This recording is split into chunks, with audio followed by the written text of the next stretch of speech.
हमारे मन में गंदे विचार क्यों आते हैं?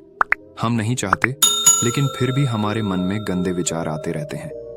लेकिन मन हमारा सबसे बड़ा दोस्त और मन ही सबसे बड़ा दुश्मन क्यों है? जब हम अपने मन की बात मानते हैं तो हमारा मन ही हमारा नेतृत्व करता है, और जब हम मन को संतुलित कर लेते हैं तो हम अपने जीवन में हर चीज का ध्यान रखते हैं। हम अपने मन में आने वाले गंदे विचारों को रोकने की कोशिश करते हैं, लेकिन जितना अधिक हम रोकते हैं उतना ही ये विचार हमारे अंदर प्रवेश करते हैं। जितना अधिक आप किसी चीज से दूर भागते हैं वह चीज आपको अपने पास ले जाएगी। इसलिए उस चीज से दूर मत भागिए, उस पर संतुलन बनाए रखिए।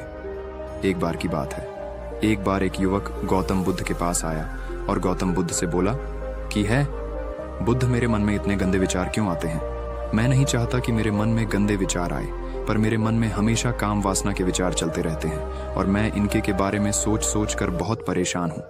मेरी ऊर्जा और समय ये सब सोचने में ही नष्ट हो जाता है, और इन सब के विचारों की वजह से मैं कभी भी शांत नहीं रह पाता, और मैं हमेशा ही स्त्रियों को देखकर मोहित हो जाता हूँ, अपने आप को रोक ही नहीं पाता।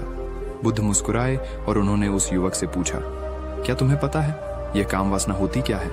फिर लड़के ने उत्तर दिया और कहा, बुद्ध, मैं ये तो नहीं जानता कि काम वासना होती क्या है, पर हाँ, ये जो भी है बहुत बुरी चीज है। फिर बुद्ध ने उसे युवक से कहा कि सबसे पहले तो तुम ये समझना है कि प्राकृतिक रूप से जो भी चीज हमारे अंदर है वह बुरी नहीं है। हमारे जीवन में उसकी कुछ ना कुछ जरूरत है। वासना कोई बुरी बात नहीं है। यह तो हमारे मन की एक भावना है जो हमें किसी न किसी चीज की कमी का एहसास करवाती है, और फिर हम उसे चीज को पाने के लिए उसे चीज की तरफ आकर्षित हो जाते हैं। जैसे अगर तुम्हारे पास धन की कमी है तो तुम में धन पाने की वासना उत्पन्न हो जाएगी।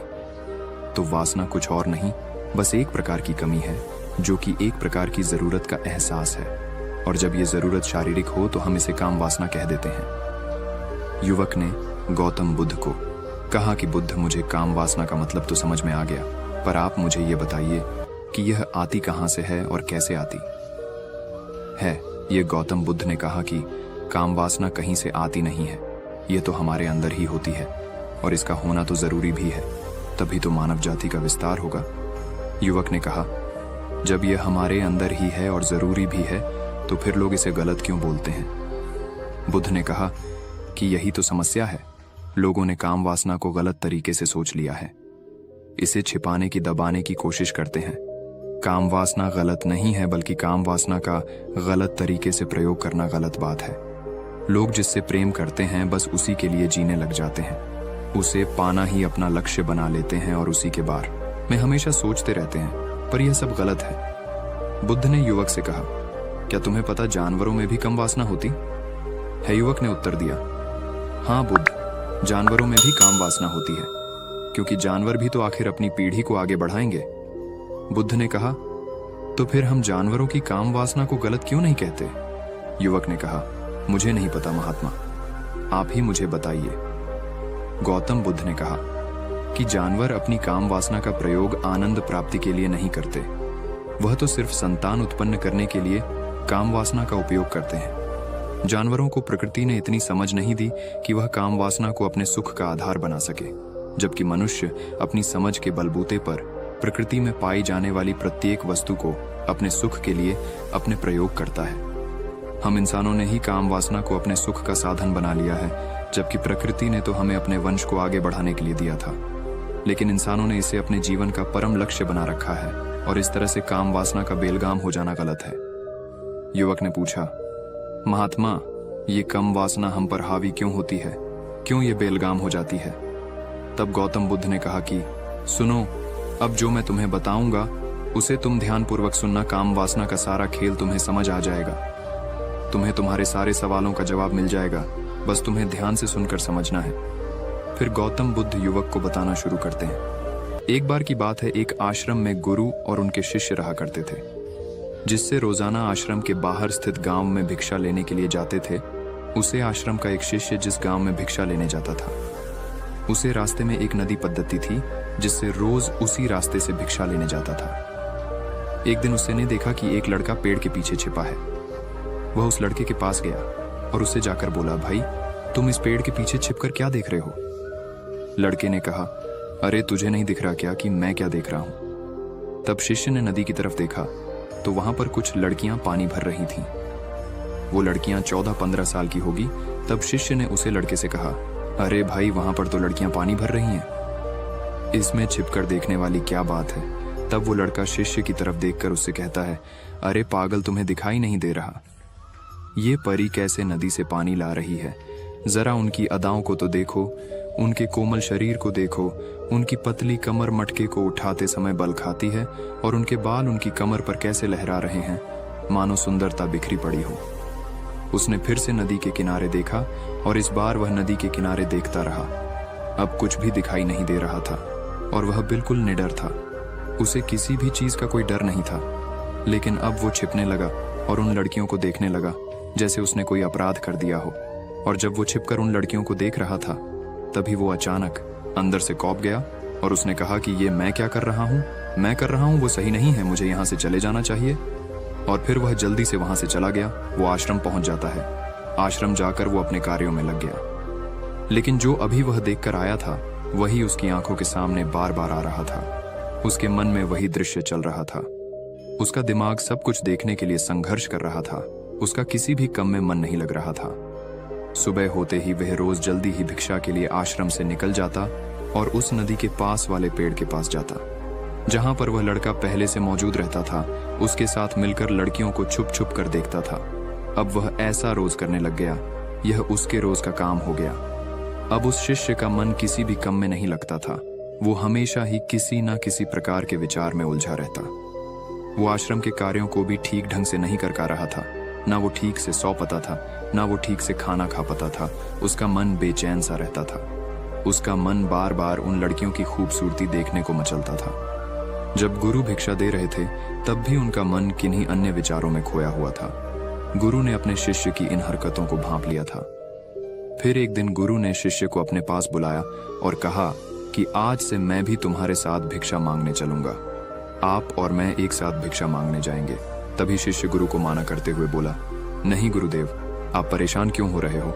मैं अकेला ही ठीक से भिक्षा मांग सकता हूँ। गुरु ने शिष्य से कहा कि ठीक है, तुम अकेले ही भिक्षा मांगने जाओ, जिससे वह तुरंत भिक्षा मांगने निकल पड़ा। सभी लोग उसे देखने के लिए उसके पीछे पीछे चलने लगे।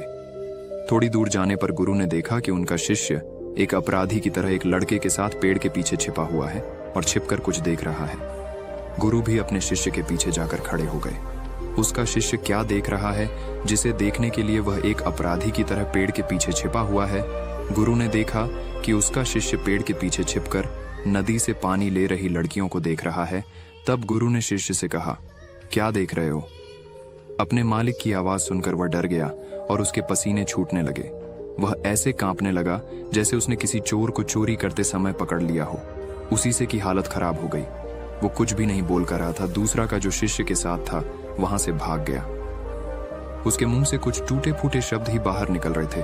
वो अपने गुरु से नजर भी नहीं मिला कर रहा था। गुरु ने शिष्य की तरफ देखा और कहा कि मेरा शिष्य तो निर्भय था, उसे तो किसी भी चीज का डर नहीं था। लेकिन ये क्या, तुम तो भय के मारे कांप रहे हो। शिष्य ने गुरु से कहा कि मुझे माफ कर दो गुरुदेव, मेरा इसमें कोई दोष नहीं है। उस लड़के ने मुझे बहका दिया था। लेकिन आपसे मैं वादा करता हूं कि आज के बाद मैं ऐसा कभी दोबारा नहीं करूंगा।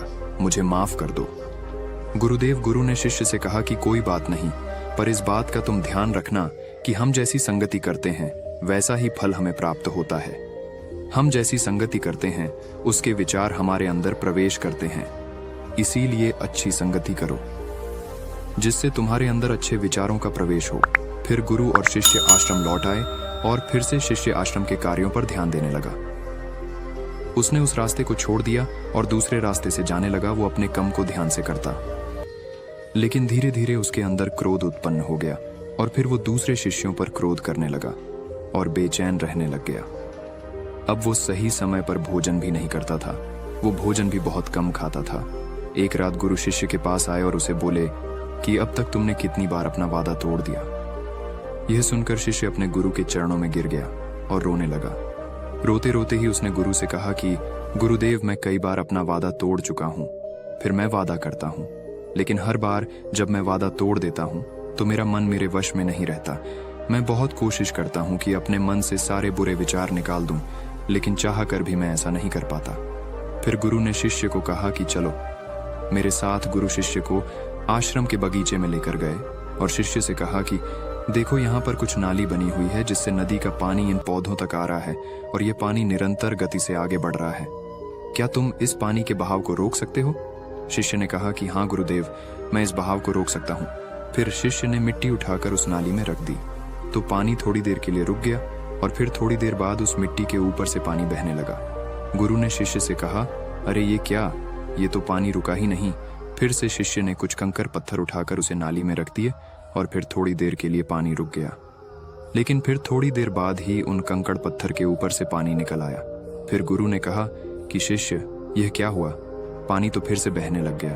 तुम तो बोल रहे थे कि तुम इसे रोक दोगे। क्या हम किसी कम को रोकना चाहे तो क्या हम उसे रोक नहीं सकते?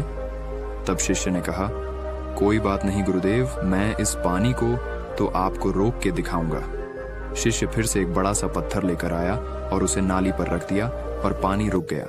तब गुरु से कहा कि देखा गुरुदेव, मैंने कहा था ना कि पानी को मैं रोक दूंगा। मैंने पानी को रोक दिखाया, आपकी बात मैंने पूरी कर दी। गुरु मुस्कुराए और बोले, अच्छा जरा ध्यान से देखो, पानी रुक गया क्या? वो तो पीछे की नाली तोड़कर बाहर निकल गया और अगल बगल से बह रहा है। और ध्यान से देखो, इस पत्थर की आगे भी आ गया और ये पानी अपना रास्ता बदलकर फिर से आगे की तरफ जाएगा। और फिर थोड़ी देर बाद ऐसा ही हुआ।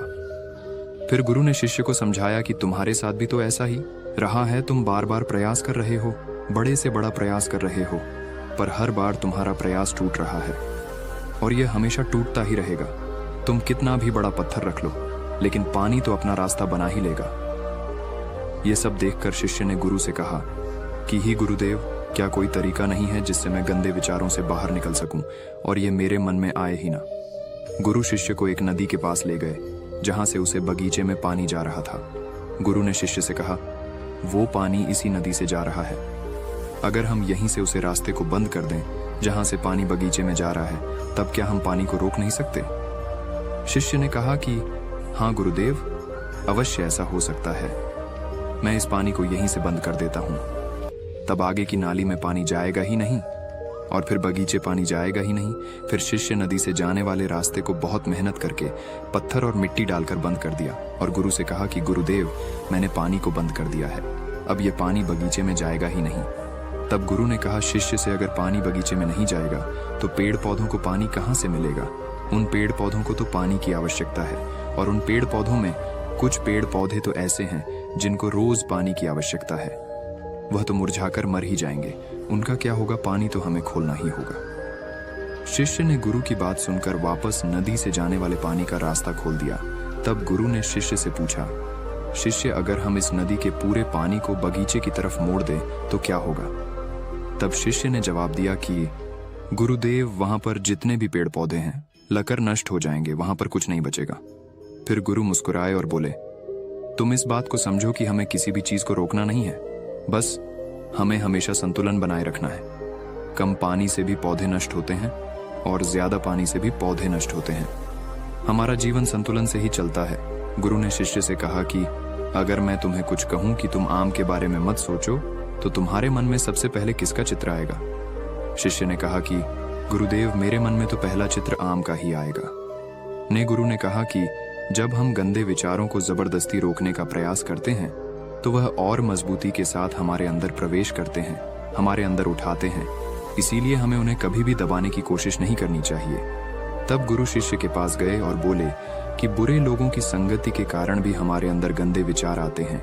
कभी कभी ऐसा होता है कि हमारे अंदर कामुकता नहीं होती, लेकिन कुछ अश्लील लोगों के साथ रहने के कारण वह हम पर हावी हो जाती है। गुरु ने कहा कि जब हम गंदे विचारों को जबरदस्ती रोकने का प्रयास करते हैं तो वह और मजबूती के साथ हमारे अंदर प्रवेश करते हैं, हमारे अंदर उठाते हैं। इसीलिए हमें उन्हें कभी भी दबाने की कोशिश नहीं करनी चाहिए। तब गुरु शिष्य के पास गए और बोले कि बुरे लोगों की संगति के कारण भी हमारे अंदर गंदे विचार आते हैं। कभी कभी ऐसा होता है कि हमारे अंदर कामुकता नहीं होती, लेकिन कुछ अश्लील लोगों के साथ रहने के कारण वह हम पर हावी हो जाती है। तब शिष्य ने कहा कि गुरुदेव, आप सही कह रहे हैं, मैं अपने लक्ष्य से भटक गया था।